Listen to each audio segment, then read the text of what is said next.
ये वीडियो है वेरिकोसील के पेशेंट्स के लिए, क्योंकि वेरिकोसील के पेशेंट के जहन में हमेशा एक क्वेश्चन रहता है कि वेरिकोसील ठीक हो गया तो रिलैप्स करेगा या नहीं करेगा। पहला क्वेश्चन, सर्जरी करवा ली, रिलैप्स करेगा या नहीं करेगा। देखो सिंपल सी बात समझना, रिलैप्स होने का कंट्रोल ना किसी डॉक्टर के पास है और ना किसी ऐसे सोर्स के पास है जिससे आप पता करो। कंट्रोल जो है वो सिर्फ और सिर्फ उसका आपके पास है। मतलब वेरिकोसील का रिमोट हमेशा आपके हाथ में रहता है। अगर आप चाहो तो रिलैप्स कल भी करा सकते हो और रिलैप्स ना भी होने दो, ये भी कंट्रोल आपके पास होता है। तो आज मैं बात करूंगा आपसे कि वेरिकोसील में रिलैप्स के चांसेस क्या हैं और क्यों होता है और कैसे आप उसको बचा सकते हो।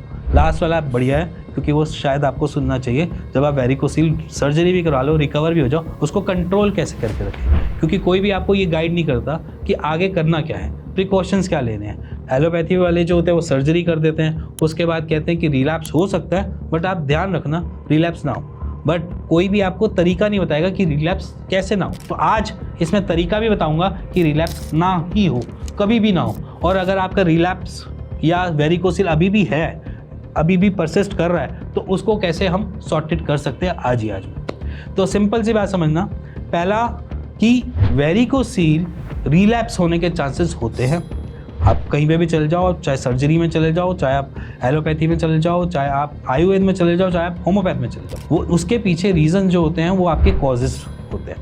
आप कॉजेज़ के बारे में बात करते हैं। पहले देखो, वेरिकोसील बेसिकली कोई भी ऐसी नहीं है कि आपको कोई दे रहा है बीमारी या आप कुछ अलग से ले रहे हो। वो बेसिकली लाइफस्टाइल डिसऑर्डर है। लाइफस्टाइल डिसऑर्डर में मान के चलो कि आपके कुछ ऐसे डेली बेसिस के कुछ ऐसे वर्क है जिसकी वजह से वो कॉज उसके ऊपर भारी पड़ रहा है और वो भारी जो है वो आपको वेरिकोसील दे रहा है। अब जैसे कि मान लो कि मैं रोज़ जिम जा रहा हूँ, मेरे को वेरिकोसील, मेरे को पता है कि मेरे को वेरिकोसील है और मैं फिर भी जिम जा रहा हूँ। वहाँ पर मैं ना सपोर्टर पहन रहा हूँ ना कुछ पहन रहा हूँ, एक वी शेप का अंडरवियर पहनता हूँ और मैं चला जाता हूँ आराम से अपने जिम में एक्सरसाइज करना है। वहाँ पर मैं रनिंग भी कर रहा हूँ, कार्डियो भी कर रहा हूँ और वेट लिफ्टिंग भी कर रहा हूँ। तो उसके बाद मेरे को वेरिकोसील क्या होगा, बढ़ेगा। और अगर मेरा वेरिकोसील सर्जरी से ठीक हो भी चुका है तब भी मैं जिम जा रहा हूँ, उसके बाद मेरे को ये वेरिकोसील रिलैप्स करेगा।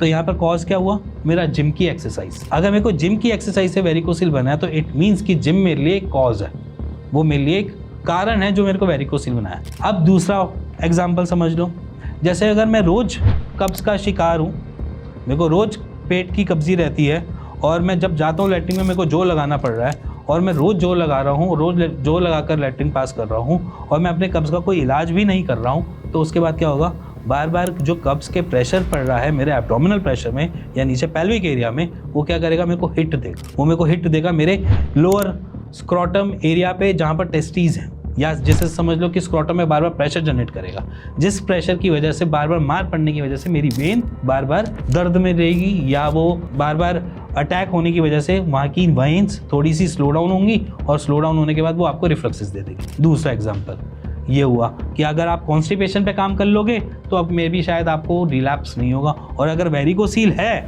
और उसमें भी अगर आप कॉन्स्टिपेशन पे अपने काम कर लोगे तो रिलीफ मिल जाएगा। अब थर्ड एक एग्जांपल एक और ले लो जो मोस्टली वेरिकोसील में मिलता है। माना हम वेरिकोसील के पेशेंट हैं, हमें ट्रैवलिंग के लिए कुछ ना कुछ तो चाहिए।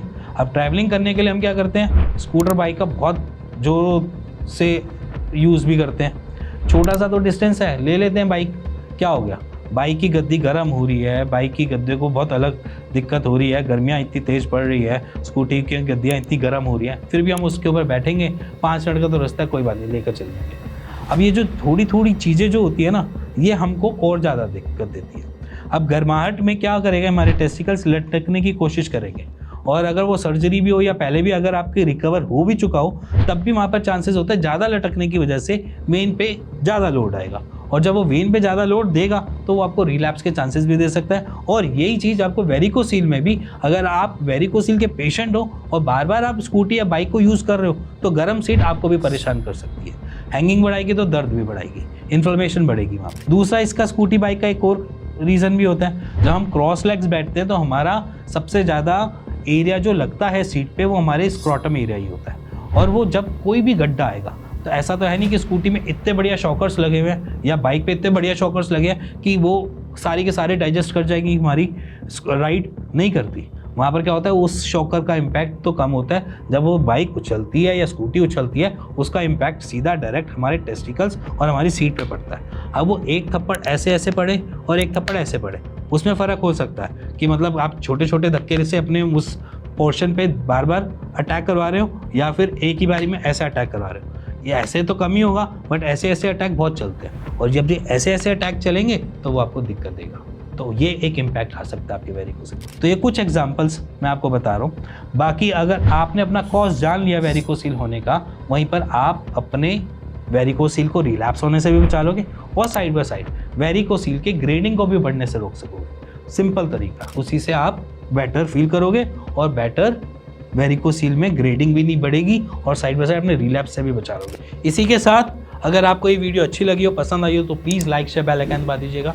इसी के साथ मिलेंगे नेक्स्ट वीडियो के लिए, तब तक के लिए नमस्कार। इसी के साथ अगर आपको कुछ भी जानना है, समझना है, कोई भी ऐसा क्वेरी है वेरिकोसिल के रिगार्डिंग, तो नीचे दिए हुए नंबर पे अपनी व्हाट्सएप करो रिपोर्ट और मेरी टीम से कंसल्ट करो, वो भी फ्री में।